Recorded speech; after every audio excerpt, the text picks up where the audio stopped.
So the federal government plans a radical cutback in the amount of steel that could come into Canada tariff-free. We must rely more on Canadian steel for Canadian projects. Mark Carney vows to slash non-U.S. steel imports as America's domestic industry flashes warning signs. In a bold move, Carney tightens the screws on low-cost steel, flooding the market to shield local mills. Overnight, a quarter of the steel the U.S. relies on vanished. Canada slammed its export gates, shut the second President Trump, hiked metal tariffs to 50%. That single decision tears a $12 billion gap through Detroit's production lines before the morning shift even starts. From pickups to pipelines to Pentagon contracts, industries are now scrambling for steel plates that no longer flow across the border. Ottawa's stance is clear. Keep the steel at home, power billion-dollar green initiatives, and spark a new wave of jobs north of the Great Lakes. But every ton Canada holds back intensifies the trade war, risking a backlash that could turn Washington's protectionist strategy into a self-inflicted wound on Main Street. Stick around to the end, because the real game-changer hits when that missing steel collides with a global demand surge no one can sidestep. This wasn't a misstep, it was retaliation. At 12:01 a.m. on June 4th, 2025, the White House doubled Section 232 tariffs on all foreign steel slabs, jumping the rate from 25% to 50%. Canadian mills ran the numbers and saw losses piling up.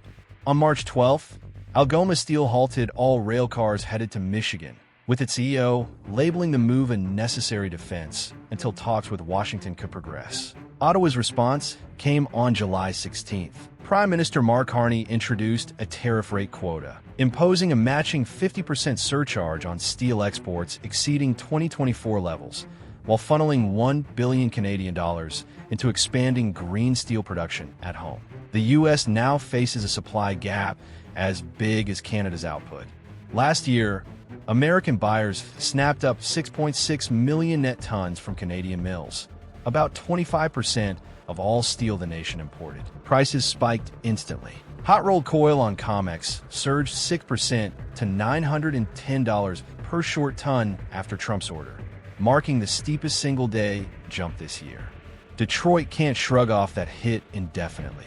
General Motors already cut its 2025 profit forecast by up to $5 billion, citing soaring tariff costs rippling through its supply chain. Construction is feeling the strain, too. Engineers on Biden's bridge program flagged that even a 3-month cutoff of Canadian plate could delay half the projects slated to start this fall, inflating labor costs and risking federal fines. With each day the standoff lingers, Washington's protectionist barrier starts to resemble a financial boomerang, poised to slam Main Street harder than any foreign competitor. And Canada hasn't even touched aluminum yet. The real question isn't whether Trump's strategy will hurt.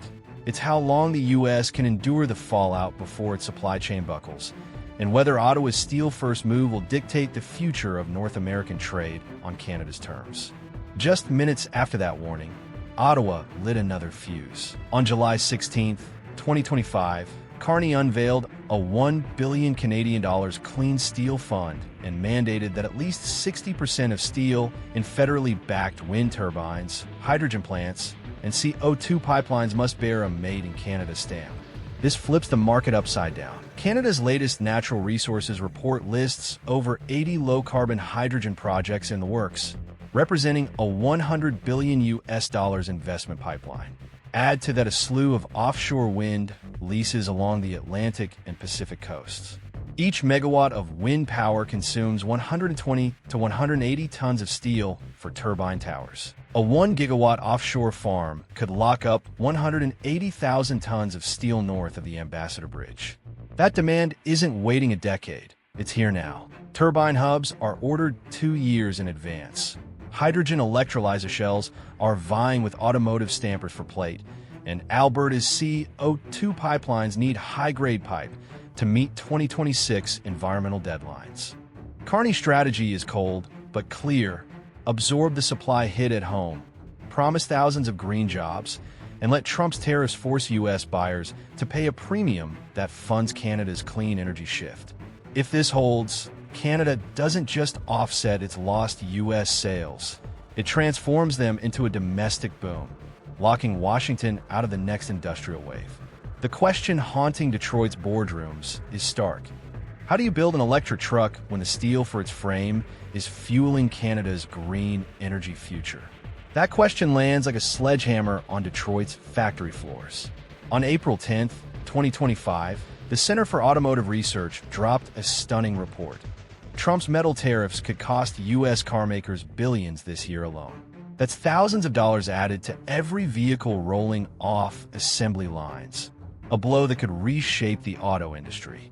4 weeks later, on May 7th, Ford was the first to flinch. The automaker raised prices by up to $2,000 on its Maverick, Bronco Sport, and Mustang Mach-E models. In a memo to dealers, Ford warned that a $2.5 billion tariff bill would sink its 2025 finances unless costs were passed on to consumers. Wall Street took note. That same day, Goldman Sachs cut its 2025 U.S. auto sales forecast from 16.25 million to 15.4 million units. Estimating tariffs would push average transaction prices up by $2,000 to $4,000 within a year.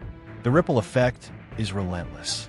Suppliers from Ohio to Ontario are quoting steel at record highs, forcing plants to juggle shifts or hoard critical components. An F-150 frame now costs more than the sheet metal for an entire compact sedan did 3 years ago, squeezing profits needed for electric vehicle rollouts. The irony stings. Trump's pledge to protect American jobs risks idling the very workers who backed him. A 9-hour outage at Ford's Wayne plant last Friday left 700 vehicles stranded because a Canadian die in the floor pan press broke, and its replacement is stuck in a Hamilton warehouse behind a 50% tariff. General Motors isn't spared.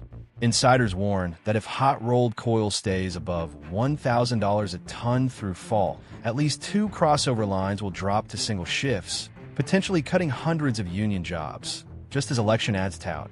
Made in America. Detroit's choice is brutal. Absorb the costs and lose billions, or hike prices and watch buyers turn to used car lots. Either way, Washington's protectionism isn't just a beltway issue. It's a Main Street bill, and the tab keeps growing. Detroit's pain is Ottawa's opportunity, and the next chapter of this battle is written in carbon, with Canada holding the pen. Steel accounts for up to 9% of global CO2 emissions, making it the dirtiest material in modern manufacturing.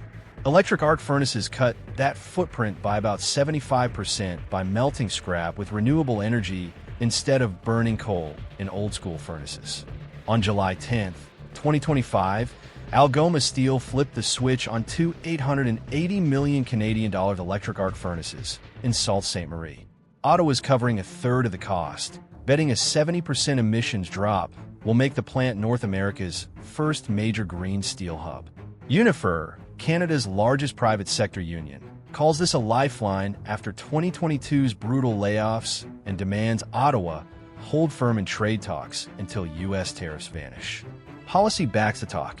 The $1 billion Canadian dollars Clean Steel Fund offers grants and low-cost loans to mills switching to electric arc furnaces. Federally backed projects, from wind turbines to hydrogen plants and CO2 pipelines, must use at least 60% Canadian steel. A single offshore turbine consumes up to 180 tons of plate, so a 1 gigawatt wind farm could demand more steel than Detroit's sourced from Algoma last quarter. That demand is immediate. Canada's natural resources tally lists over 80 low-carbon hydrogen and carbon capture projects in pre-construction, with 2026 deadlines looming just as the furnaces hit full capacity. Economists say this pull could absorb nearly every ton once destined for the U.S., turning a trade loss into a domestic windfall. Canada's bet is bold but calculated. Cut emissions, create thousands of skilled jobs, and sell a premium product U.S. factories can't match without paying Trump's 50% tariff. If it pans out, green steel won't just clean smokestacks. It could turn Washington's tariff wall into the springboard for Canada's next industrial revolution. The green steel push is just the opening act. The real battle unfolds in Geneva's marble halls. where lawyers will debate whether Ottawa's Canada First quota is defense or offense. Since June 4th, 2025, every steel slab entering New York faces Trump's 50% tariffs, pushing spot hot-rolled coil above $950 a ton and wiping out a quarter of U.S. supply overnight, as Canada supplies 25% of America's imported steel. Prime Minister Mark Carney knows those numbers give him leverage. On July 17th, he told reporters the quota could vanish if Washington drops the duty, setting an informal August 1st deadline for a deal. Ottawa insists it's not dumping cheap steel, just prioritizing its own market, a tactic Brazil used in the 1990s to protect its coffee stockpile, which a WTO panel upheld. The legal strategy hinges on GATT's Article 21, the national security clause the U.S. itself used to justify these tariffs. If Washington challenges Canada's move, it risks weakening its own defense in a half-dozen WTO disputes, a classic boomerang effect. Meanwhile, Carney's team offers a deal. Lift the tariffs, and Canada reopens exports within hours, sparing U.S. consumers the price spiral now looming. If not, Ottawa has a ready narrative for election season. We offered fairness, but Trump chose pain. That message could sway voters on both sides of the border faster than any customs checkpoint. This isn't just a steel dispute. It's a test of whether supply chain security now trumps free market ideals. So where do you stand? Team free market, letting competition sort it out, or team secure resources before someone else does? Steel wars don't just spark, they redraw the map overnight. Canada's turned tariffs into a launch pad, keeping steel at home while betting on offshore wind and low-carbon megaprojects. Detroit's bleeding dollars for every pickup frame it can't source across the bridge. If prices keep climbing, America's protectionist wall could become a $20 billion self-inflicted hit by Christmas. Yet Ottawa's offering a way out. Drop the duty, and the steel flows again. My take: Washington will ease the tariff slowly to save truck sales before the election, but Canada will keep its steel leverage ready. That balance could spare Main Street price shocks while securing thousands of green jobs north of the border, a move that could ripple through every supply chain in North America. Do you see a deal coming or a new era of costly self-reliance? Drop your thoughts below, hit that subscribe button, and stay tuned. The next twist in this trade war could drop before today's headlines fade.